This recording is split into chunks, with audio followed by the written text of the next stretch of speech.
Perkenalkan, nama saya Putra dari kelompok 9. Kelompok 9 yang beranggotakan saya, Yudi, dan Silvani. Terkhusus untuk saya akan menjelaskan sinopsis film yang berjudul Negeri di Bawah Kabut dan penerapannya dalam nilai-nilai Pancasila. Negeri di Bawah Kabut, film dokumenter karya Salahuddin Siregar. Film yang menceritakan tentang kehidupan dua petani yang hidup di kaki Gunung Merbabu. Ada beberapa isu yang diangkat dari film ini, seperti perubahan iklim, UASBN, biaya pendidikan yang tidak terjangkau, dan kasih sayang orang tua kepada anak. Film ini diawali dengan kehidupan warga desa yang bermata pencarian sebagai petani, sampai akhirnya perubahan iklim dan musim hujan yang tidak menentu menimpa warga desa sekitar yang berakibat warga desa sekitar gagal panen dari hasil pertanian yang berdampak pada perekonomian warga desa yang menurun. Di sini juga kita diperlihatkan seorang anak yang bernama Arifin, anak dari sepasang suami istri yang bernama Sudarti dan Munarti. Arifin sedang mengikuti UASBN. Dia berhasil mengikuti UASBN dan mendapatkan nilai yang terbaik. Arifin berkeinginan untuk melanjutkan sekolah ke jenjang selanjutnya ke sekolah menengah pertama negeri, ke SMP negeri. Tapi keinginannya tersebut, begitu dia sampai di rumah dari sekolah, dia menyampaikan prestasinya tersebut, orang tuanya senang dan puas mendengar kabar tersebut, tapi tidak memenuhi keinginan dari Arifin yang ingin melanjutkan sekolah. Orang tua Arifin menginginkan agar Arifin membantu orang tuanya berkebun. Orang tua Arifin tidak bisa membantu Arifin karena perekonomian tidak mendukung untuk Arifin melanjutkan sekolah. Sampai akhirnya seorang guru dari sekolah datang ke rumah orang tua Arifin, memberikan dukungan dan meminta agar orang tua Arifin memberikan kesempatan kepada Arifin untuk bisa melanjutkan sekolah ke jenjang selanjutnya. Sampai akhirnya Arifin bisa sekolah ke jenjang selanjutnya ke SMP negeri. Di sini juga kita diperlihatkan bagaimana kasih sayang orang tua kepada anak yang begitu tulus, memberikan nasihat dan ujangan yang berarti bagi anak-anaknya. Kita juga bisa melihat bagaimana di film ini keharmonisan sepasang suami istri, keharmonisan keluarga, kompak dalam menjaga anak, apapun situasinya, sekalipun dalam situasi kemiskinan, tetap kompak dan harmonis dalam berkeluarga. Kita dari film ini bisa belajar bagaimana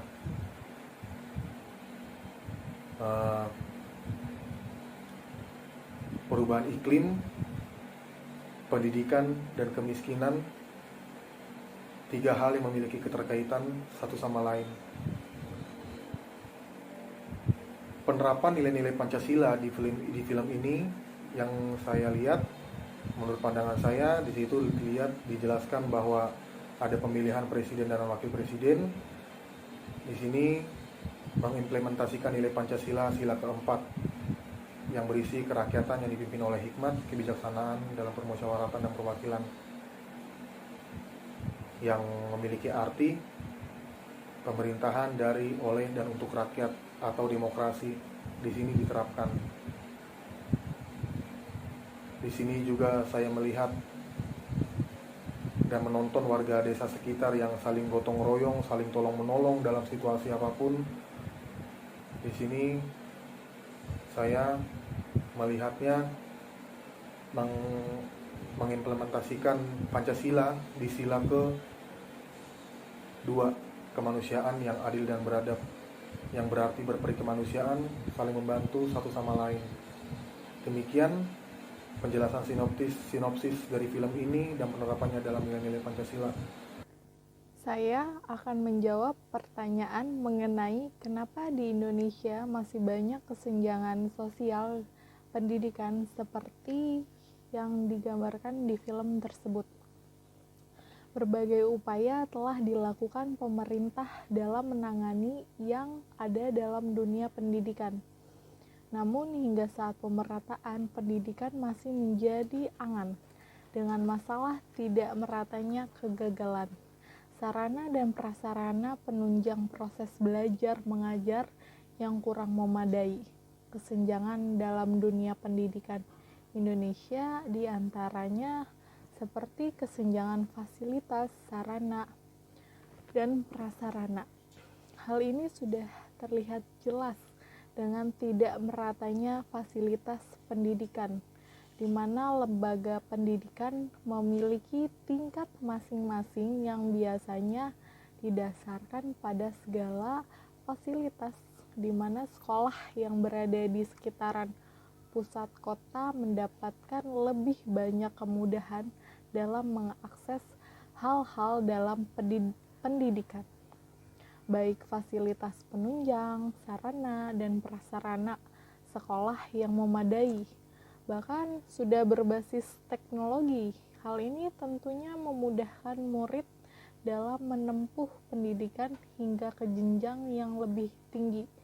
Biasanya banyak beasiswa yang didapatkan dengan mudahnya akses informasi.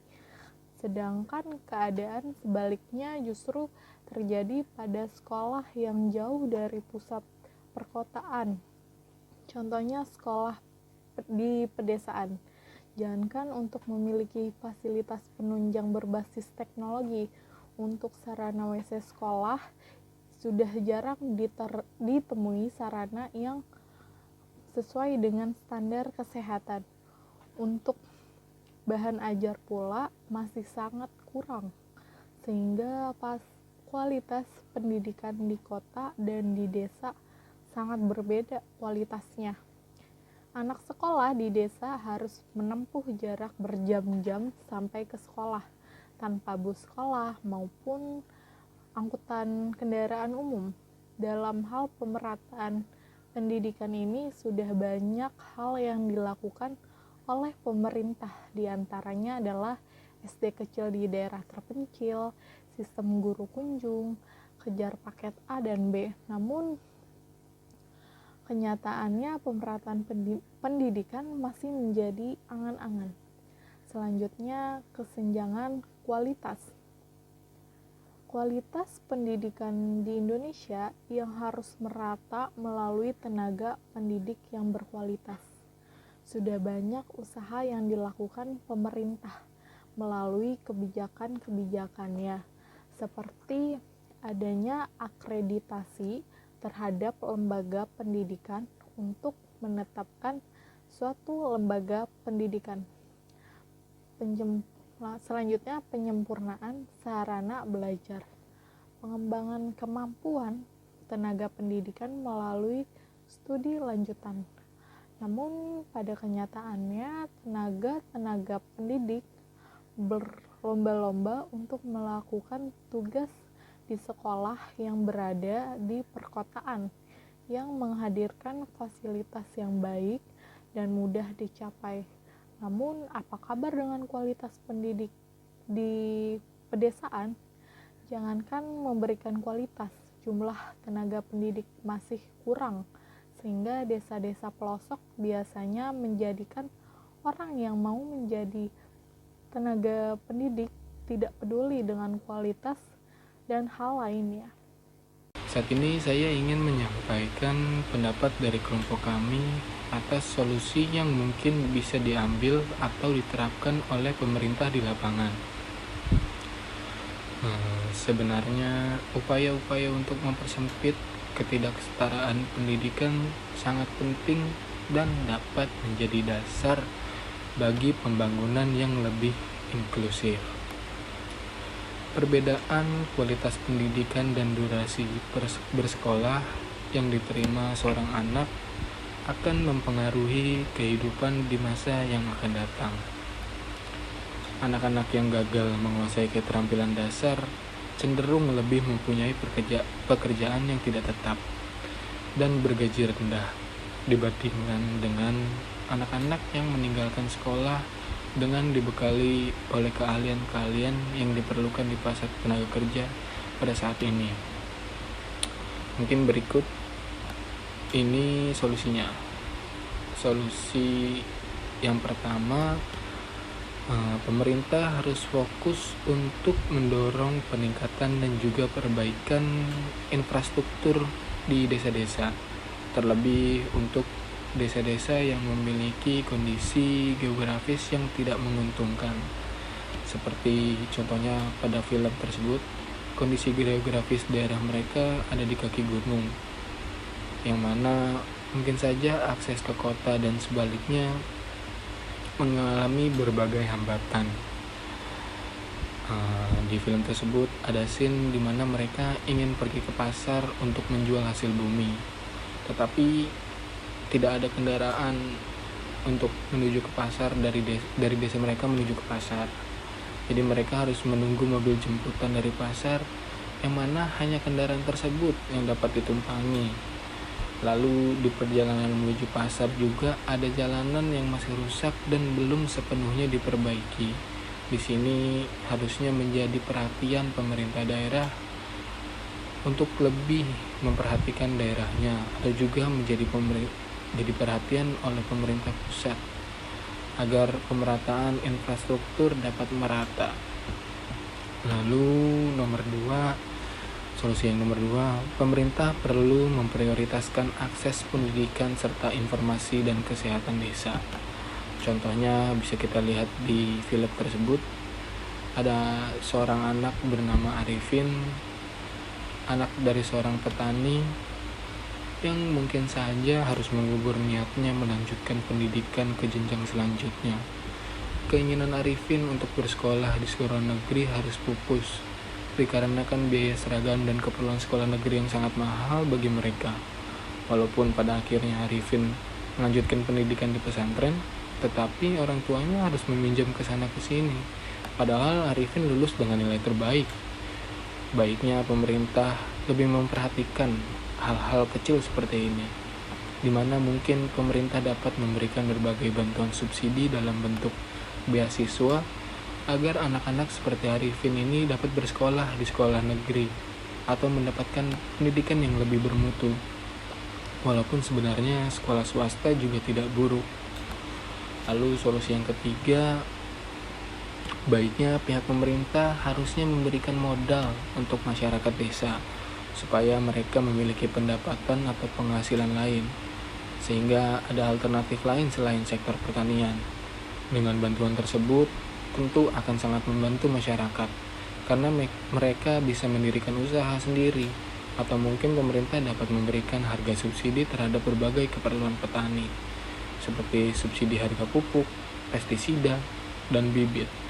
Lalu salah satu cara agar harga jual hasil bumi para petani tidak anjlok adalah dengan cara mungkin saja mengurangi impor bahan pangan yang sebenarnya dari dalam negeri pun produknya bagus, atau pemerintah dapat memberikan berbagai pelatihan kepada para petani agar siap menghadapi perubahan cuaca, atau dengan cara memberikan pelatihan soal menjual hasil bumi mereka secara mandiri dan tidak harus bergantung kepada tengkulak, yang mana harganya mungkin bisa turun drastis. Sebenarnya di video tersebut menyinggung soal perubahan iklim, yang mana harusnya itu menjadi perhatian penting bagi pemerintah pusat, karena ada baiknya pemerintah juga lebih memikirkan soal perubahan iklim, dimana yang jelas-jelas bukti nyatanya sudah, atau penyebab dari perubahan iklim ini sudah jelas terlihat dampaknya bagi kehidupan berlangsung pada saat ini. Jadi mungkin itu saja yang dapat kelompok kami sampaikan. Jika ada salah-salah kata, lebih kurangnya mohon maaf. Wabillahi taufiq wal hidayah. Wassalamualaikum warahmatullahi wabarakatuh.